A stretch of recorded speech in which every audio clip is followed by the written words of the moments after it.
Alam niyo po ba na ang pinakamahirap na checkmate sa chess ay yung knight and bishop checkmate? Yes, may checkmate po yung knight and bishop plus king, tapos king na lang yung kalaban. Yun nga lang, mahirap po yun. At sa akin pong experience, no, marami po akong nakita na before, kahit malalakas na player, may master pa nga, nauuwi sa tabla yung laro dahil hindi nila kayang i-checkmate yun. Aba, eto matindi.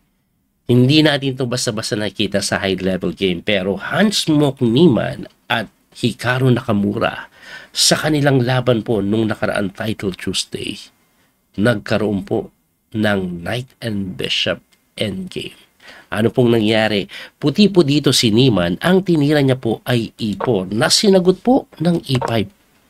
Knight F3, Knight C6, Bishop lang po sa C4 Italian. Nag-Knight F6 yan o 2 knights, and then nag-D3 lang si Niemann, Bishop E7.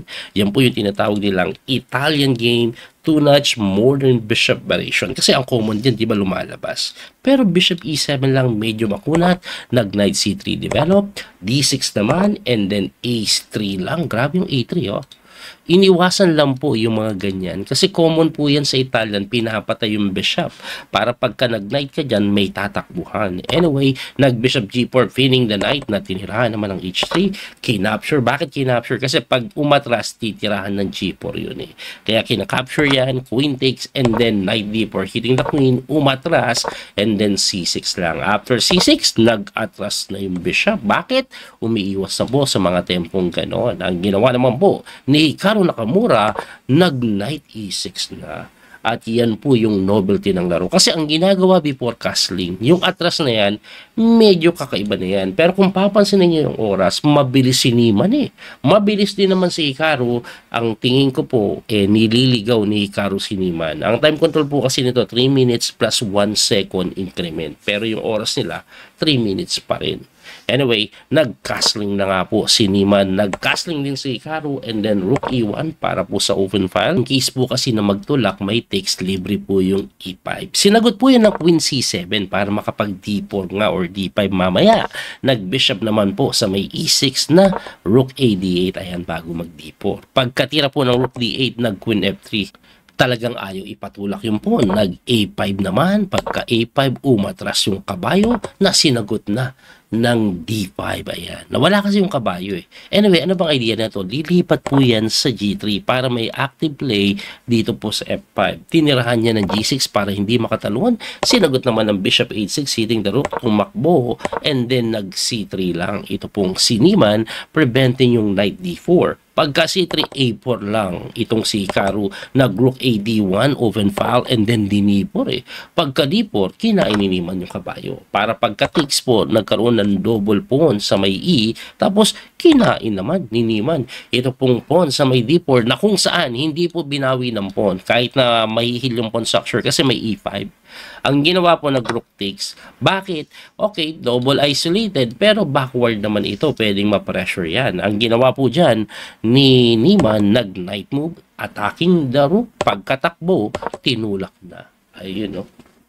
Sige, tanggalin natin yung double isolated mo. Tanggal yung backward pawn ko. Pagka takes mo, knight takes ako. Lakas ng pressure sa may E6 na sinagot ng rook to D8. Ayan, no? Para pagka-takes mo, may kain doon. So, hindi makagalaw. Ito naman po si Niemann, tumira ng bishop to G5 para nga po kainin yung kabayo na napilitan depensahan ng King G7. And after King G7, nag-bishop E3 na mali. Ayun ang mali. Bakit po nag-bishop E3 yan? Kailangan niya pong depensahan ito kasi malilibre. Ngayon, mali daw siya. Bakit? According po kasi sa engine po ito, hindi mo daw kailangan depensahan yan. Ang kailangan mong gawin is mag G3 lang. Anong meron? Libre nga yung pawn. Magkakaroon kasi ng E5, another pawn sacrifice. Hindi po pwedeng i-takes yan kasi may knight takes dito, hitting the queen discovery, may kain sa may E6 later on, losing agad. Kaya ang gagawin yan, gagalaw yung knight, siguro dito po sa may H5, pero pagkatakbo sa H5, pwede mo daw i-takes yung bishop, at pagka-takes ng rook, rook takes, capture, kahit palit-palit lang. Ito pong posisyon na ito ay lamang daw po sa puti kasi G4 paparating, may check dito, may pressure po sa may E6. Ayan, o, pag tinulakan mo naman, knight siya dito, tapos pupunta doon, napakalakas ng posisyon ng white. Kaya, ang bishop E3, mali. Pero kahit mali yan, equal lang naman. Anyway, nag-C5 si Hikaru. Good move. Napilitan po. Nag-D5 yan. Pagka D5, kinapture po ni Hikaru yan eh. At pagka text, eto, dito nagkamali si Hikaru. Kasi dapat knight takes yan.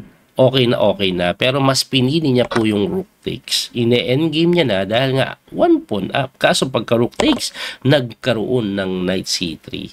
Anong meron? Pagka rook takes d1, rook takes d1, rook takes d1, queen takes d1. Actually, kahit hindi po yan yung mga paggagawin, weak po ito eh. Talagang babagsak at mababawi. Anyway, queen c6, kinapture. At ito nang nangyari. Naging equal na naman. Equal daw, pero pagdating sa oras, yung time ni Hikaru, less than a minute, si Niemann mabilis pa rin, 2 minutes pa. So dito, tinulak ni Hikaru yung pawn kasi inatake na naman, tinulak ulit, sinacrifice, kasi pagka-text, libre naman yung a3. Kaso, pagka knight c4, ayun, medyo mawa 1 pawn down, ayun na 1 pawn down. Pero kahit 1 pawn down ito, equal pa rin daw Kasi malaking chance talaga matabla ng mga ganitong klaseng endgame. Anyway, nag-knight doon, tinulak yung pawn. Knight doon ulit, lumapit na yung king. So, 1 pawn down si Hikaru. Ayan nangyayari. So, tira-tirahan lang po sila. Ayan, lumalapit yung king. Lamang po dito si Niemann kasi 1 pawn na pero hindi pa ito ganun kadali. No? Bibilisan ko lang ng konti kasi mga standard move lang po yan sa endgame. It's slowly improving the position of the pawn. And yung king inactivate. Yan lang nangyayari. Nagkakaroon ng ikot-ikot. So, ang style po na ginagawa ni Niemann dito, slow improvement tapos time pressure or time attack. Ayan ang ginagawa niya. So, pagkatira po ng bishop, umiikot lang yung kabayo. Tingnan nyo, paikot-ikot lang. Oo. And then dito, nag-bishop move na doon. And medyo, eto talaga gusto niya makuha na square sa knight Baka mamaya makatalon siya doon. Anyway, bishop ang tinira ni Hikaru, hitting the pawn na tinulakan ng F5. Hindi daw ganun kaganda, pero halos pareho po yan sa best move. Ang best move po kasi ito knight. Ganun din kasi mangyayari.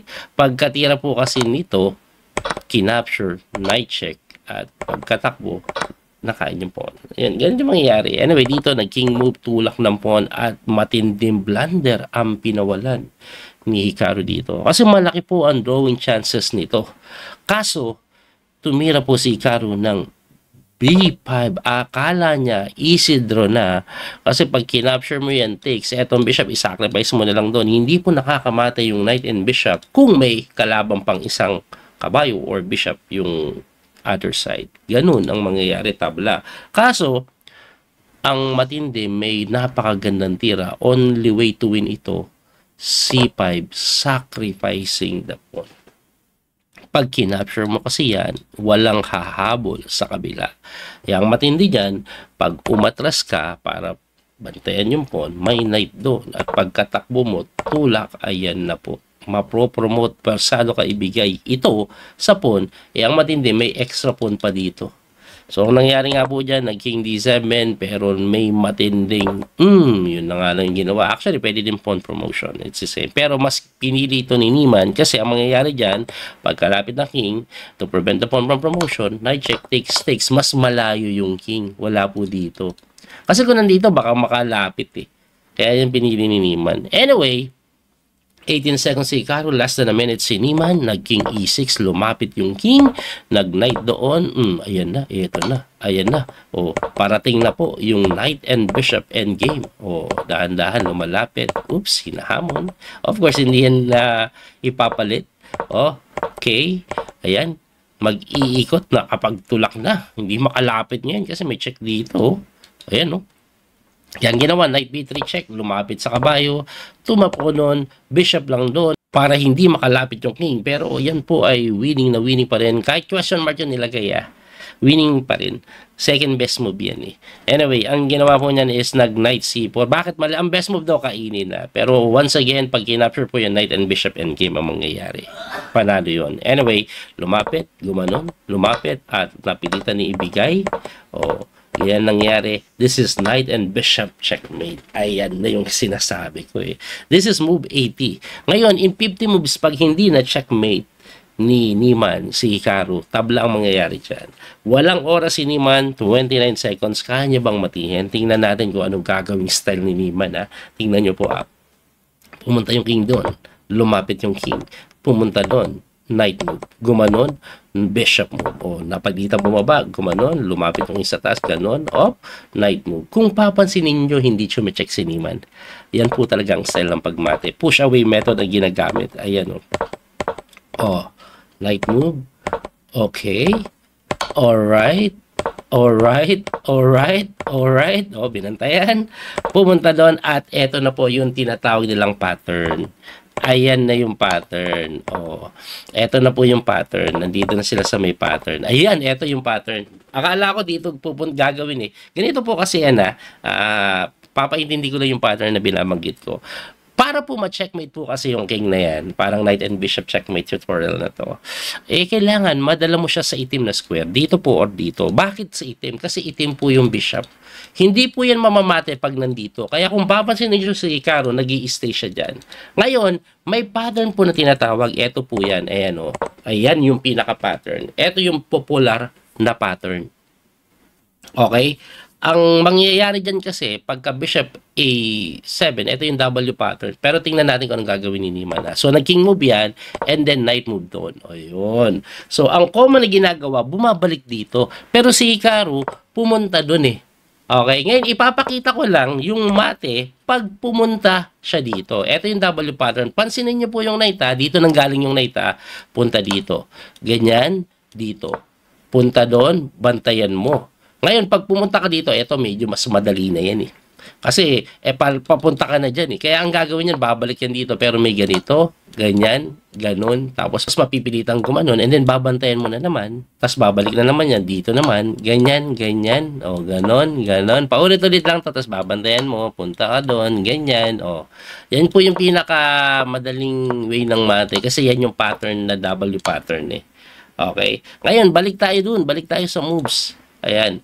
So, bakit po siya tinawag na W pattern? Kasi from dito, gumanon yung kabayo, pumunta doon, pumunta dito, pumunta doon. Kung papansinin niyo po, parang W yung ginawa ng knight eh. Ayan o. Parang W yan. Kaya W pattern ang tawag. Anyway, pinili ni Hikaru yung takbo dito agad. Na kung saan, kailangan mong gamitin yung I'm not sure kung anong term na ginagamit nila, pero ako push away method kasi ginatawag ko niyan eh. Pag gumanya kasi, lalapit agad yung king mo. At pagka lalabas, dito ka lang. Kumbaga, ihahawla mo yung king, ikukulong mo yan. So, magta-try lumabas yan. Let's say, dito po, coach, bakit doon kasi pumunta? Let's say, lumabas siya dito. Babantayan mo lang lahat ng square. Ayan And then eventually, mapupunta din doon. So, punta tayo sa ginawa na lang ni Hikaru kasi ganun din ang kakabagsakan nun. Pumunta siya doon, nag-bishop doon para hindi makatakas. Ngayon, pagkapunta doon, tinempohan lang. Ganun din yun eh. Pagkapunta doon, dito naman, hindi ka makalabas. Kinukulong po, no? Ngayon, pag pumunta ka dito, medyo madali na yan, lalapit na lang yung king. Kaya ang ginagawa niyan, dito ako sa baba, tapos pupunta ako doon, guguluhin ko siya. Ang problema kasi, pag pumunta ka doon, ang mangyayari is kicking mo bang ka lang. Siguro mas maganda pakita na natin. No? Kasi si Hikaru, ginugulo niya yung pattern eh. Kasi alam niya, pag pumunta dito, madali yan eh. Para kay Niemann, gaganyan ka lang eh. Tapos pagpunta mo dito, pupunta ka dyan, ayan na yung pattern na W pattern. Di ba? Ayan na yung W pattern. Mapupunta sa W pattern. Kaya ang ginawa niya po is ng gulo eh. Hindi po agad immediately pumunta dito. Gumanon muna eh. Kaso pagka ganun pa rin yan. Halos pareho pa rin. Matras para hindi makalabas doon. Pumunta doon and then nag-bishop check at ito po ay natapos na dahil nag-resign na si Hikaru. Bakit? Hindi na po kasi makakalabas yan. Dahil pag lumabas, may ganon. Ngayon, ito yung pinakamadali na checkmate. Pag nandito na yung king, gagawin mo na lang, kicking movean mo. Bakit? Dahil yung king po ay trap na. All you have to do is maneuver this knight. Bakit mo kailangan i-maneuver? Kasi ganito yan eh. Ito lang po ang square ng king no? Mamaya, magiging dalawa na lang yan. Example, pagka king move mo, lumabas siya dito. Ang gagawin mo lang, pinakasimple para hindi ka na malito, is king movean mo lang din. Pagkapunta niya dito, bantayan mo ng bishop dito para lang hindi ka na malito. And then, eto na. Since guarded na to, hindi na makalabas, dalawa na lang square niyan. Eto na lang yung dalawang square na pwede niyang puntahan. All you have to do is maneuver the knight. Okay? So, ang gagawin mo na lang, king move mo, ilalagay mo yung knight na kung saan ma-atake mo itong square na to. So, dalhin mo dapat dito yan. no? So, gagawin mo lang is knight move, punta siya doon. Knight move na naman, punta siya dito. Ayan na. Pagka-check mo dito, takbo siya doon, mati na. Okay? Grabe. Knight and bishop checkmate. Medyo mahirap yan pag di mo alam sa simula, pero pag nasanay ka, magiging madali na yan para sa'yo. So, tinalo ni Niemann si Hikaru.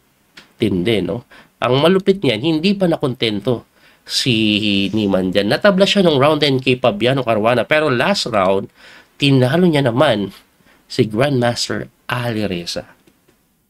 Grabe yung pagkatalo ng Ali Reza. Quality up sa Ali Reza, pero hindi madepensahan yung pass pawn. Yun ang nangyari at ang ending, ito po ang final standing ng event. Champion na naman si Hans Mok Niemann, second si Fabiano Caruana, Bogdan Daniel Deac third, at wala, malayo sila Ali Reza. Ay, si Kramnik naglaro, oh. Si Faustino nandyan. Si Hikaru, 8 points lang din kasi natalo pa ata yung last round eh. Natalo last round si Hikaru. At yun po ang kabuuan ng torneo. So, Niemann nagpakitang gilas na naman. Napakagaling. Champion na naman sa isang title Tuesday. Sa early ang nag-champion si Magnus. Ito, late edition, siya ang nag-champion. Wala kasi si Magnus. Hindi naglaro si Magnus na late eh. Siguro, sabi ni Magnus, champion na ako sa early. Tama na. O, kayo naman. At ayan na nga po, champion na naman si Niemann. Ang lakas. Pero alam niyo, marami pa rin nag-iisip na nag-engine si Niemann, no? Pag nananalo si Niemann, laging sinasabi, nag-engine yan. Pero pag natatalo, wala, hindi nag-engine yan. Yan totoong strength niya. No? Well, ano masasabi niyo? Ganun eh. Tingin ko kasi nakatatak na talaga kay Niemann yan eh. Yan ang problema. Pag meron kang history ng pandaraya, kahit na legit na yung galing mo, hirap pa rin magtiwala ang mga tao. No? Ganun siguro talaga. Anyway, hanggang sa muli pong pagkita, don't forget to like and share, follow and subscribe. God bless po mga kabiyahe. Salamat sa suporta. Bye-bye.